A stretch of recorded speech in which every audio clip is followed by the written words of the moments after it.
Ian Williams is Chief Executive of Charteris, where he also manages the City Financial Strategic Gilt Fund. This is the best performing fund for British government bonds since it launched 3 years ago. Congratulations. Thanks for joining us, Ian. So first of all, the UK economy remained in recession in the third quarter. How bad are things?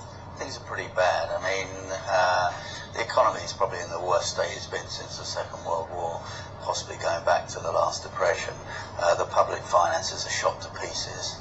I'm afraid prudence went out the window a long time ago. So you said that the next government's going to have to tighten fiscal policy by at least £75 billion. Now, how can that be done without endangering a recovery? Well, it's very, very difficult. I mean, the deficits of 200 billion a year ongoing are just unsustainable. You just can't simply run deficits year in, year out of that magnitude. So whoever wins the next election is going to have to tighten fiscal policy, we think, by at least £75 billion. Now, how do you tighten fiscal policy by £75 billion without tipping the economy straight back into recession? Not that it's not already in recession anyway. And we think that there'll be a quid pro quo with the Bank of England, that if the government puts a credible, whichever government puts a credible deal on the table to tighten fiscal policy, the Bank of England will match it by a further easing of monetary policy.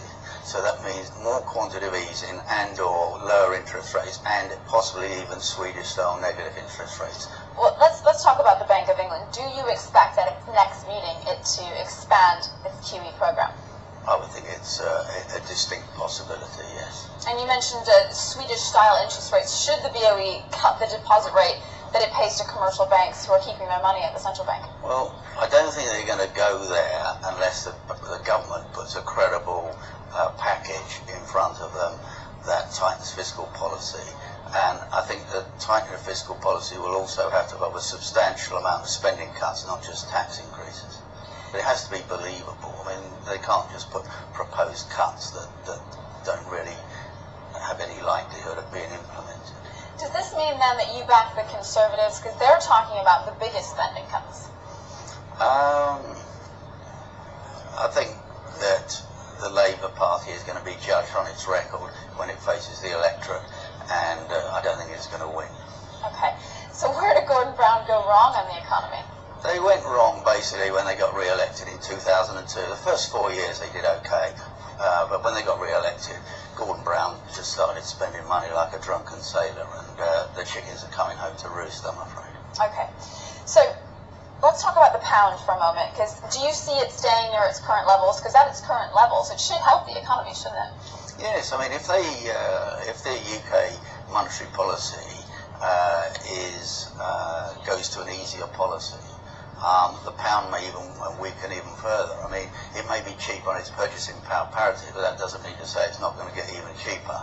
And if other countries are not going to cut rates, and the UK does, there must be a likelihood that the pound will cheapen even further. What are the biggest threats at the moment to a return to growth here in the UK? Well, it's very difficult to see which part of the economy is going to boom. And you probably need, and they pulled this trick off before in the past, you probably need a quite substantial devaluation of sterling, get it seriously undervalued, and then you can get some semblance of an export growth going. And even if the world economy is not particularly buoyant, a devaluation in sterling, even if it doesn't lead to growth, will lead to a quite sharp increase in corporate profitability of those companies that earn most of their money abroad, which is most of the FTSE.